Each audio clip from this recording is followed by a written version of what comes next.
Now, the main event of the evening. Jiri Prochazka versus Alex Pereira. However you say it. Poatan. Yeah, you know, I was personally invested in this one, as you know, I had to relinquish the title in order for these two to go ahead and fight. And Alex is the undisputed light heavyweight champion. No ifs, ands, or buts about it. He went in, that's what was on the line, and he won, and he accomplished that. Now, people have taken some substance and things of that of what I said. You know what? We're gonna talk about the fight first, right? So you had the fight kind of started slow. You know, guys came out filling each other out as you would expect. I think, just like I called in the beginning, Alex came out and worked the low kicks. Came out chopping at his legs. Yuri has that really awkward wide stance that he likes to do to where he likes to kind of keeps him able to stay in range and be able to spring and stay on you with wild looping shots while having longer range and the ability to, just kind of overwhelm you. So Alex neutralized that from the jump by just chopping at his legs, man. Just he ate up the legs with the leg kicks, and then he was patient. He was patient. He let Yuri kind of start to flow and start to pick up and feel that he could rush in, and kind of made him feel the pressure with those leg kicks. I believe there was pressure for him to get in and kind of start trying to land and try to be a little bit more effective and to kind of get away, kind of get him to stop throwing the leg kicks, right? The second round, especially, Yuri came out pushing him back. He landed some good combos. I think a couple of those punches actually hurt Alex pretty bad, and then he just worked the leg kicks, and eventually he comes in and he gets caught with a short hook. I believe it was a short left hook. He got caught with a short left hook, followed up by a right hook, and it dropped him, wobbled him. He went down. There was some elbows to the side of the head, and I believe he lost his equilibrium. He went back, and Margado jumps in and stops it. Now, from my understanding, like, a lot of people saw like the video, me kind of sitting there with my face kind of took.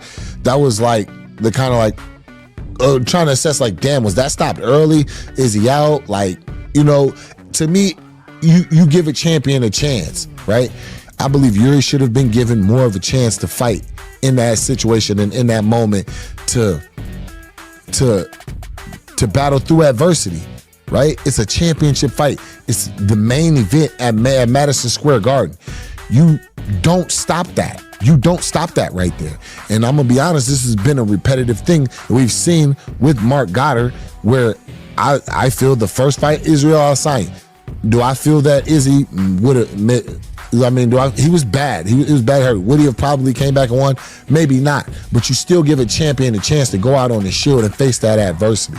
You know what I'm saying? He was quick to stop that fight. He was quick to stop the O'Malley and Aljo fight. And granted, the fact that Aljo was still cognizant and trying to kick O'Malley and push him off of him. But yet, whenever I fought Glover, he almost let me kill Glover. Like, literally.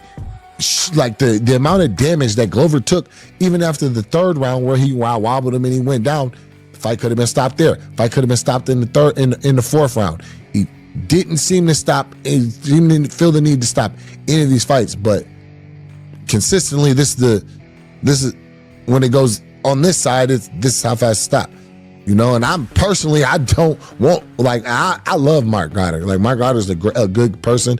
He speaks to me, we're cool and everything like that, but I don't want him in there with me whenever I go, but whenever I come back and I fight Alex, and that's essentially what it is. I know after the fight, Alex calls out Izzy, which to me was funny, hilarious. Like, you focused on Izzy. Izzy's not focused on you at all, which to me, I feel is a benefit to me, because that really shows a lack of understanding of what I bring to the table and the dangers that I possess to him as a fighter. My assessment on the fight was, honestly, it was a good fight. They don't look bad. They just look slow to me. They just don't look like he can compete at the same speed, pace, and with the volume that I'm willing to bring in there, that I bring whenever I come and fight, and the efficiency that I come with whenever I come in there to fight. People can say whatever they want to say. I don't care about the two-sport division champion, all this. It's been a lot of disrespect, bro. Like, a lot of disrespect has come from me just being confident in myself and my abilities and things like that. And I've never disrespected anybody's family. I've never disrespected anybody's heritage, religion, any of that. You know what I'm saying? I've simply just spoke about myself and spoke competitively. And y'all come at me the most disrespectful, I should just be happy to just be a part, just be happy that I was able to work my ass off to get to the things that I got to. And it's just crazy. It's just crazy. So don't get me wrong. I like Alex. I think Alex is funny. I think Alex is cool as a person. I think he's a good guy. I definitely love Glover. You know what I mean? Hanging out with Glover, I actually spent some time out in Glover. Some of y'all seen the pictures, me and Glover kicking it and things like that. But I have to put a severe ass whooping on him just for the simple fact of the disrespect of how y'all are coming at me and bro. I'm making a very assertive point, and and mark my words when I say this.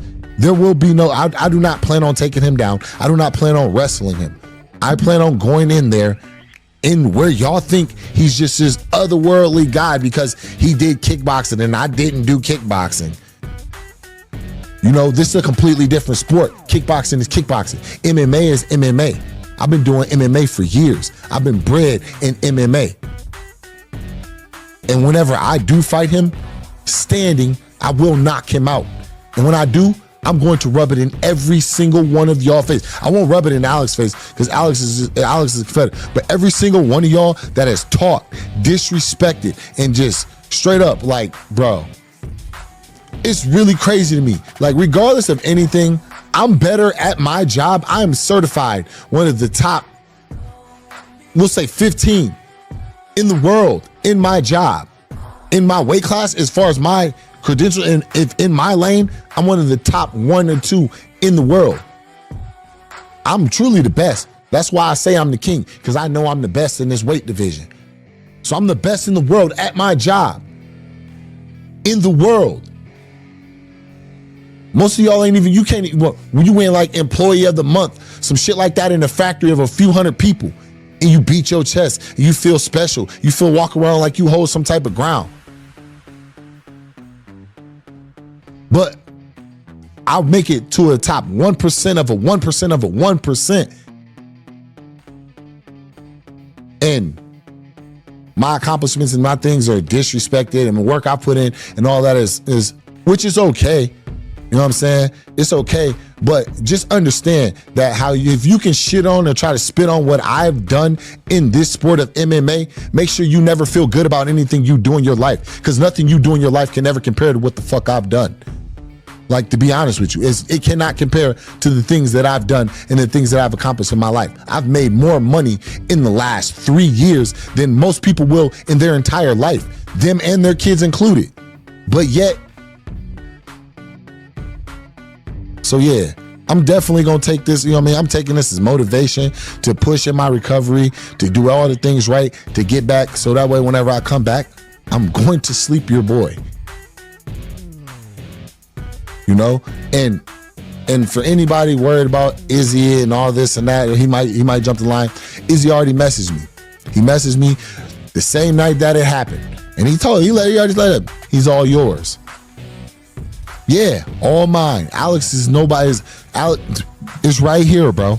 It's right here. There is nobody else. It's just me. There is no other interference, nothing. It's just me. I'm the only thing that you have to worry about. Or don't worry about. But understand, when I come through, you gonna feel me. I think that's a good place to end it at.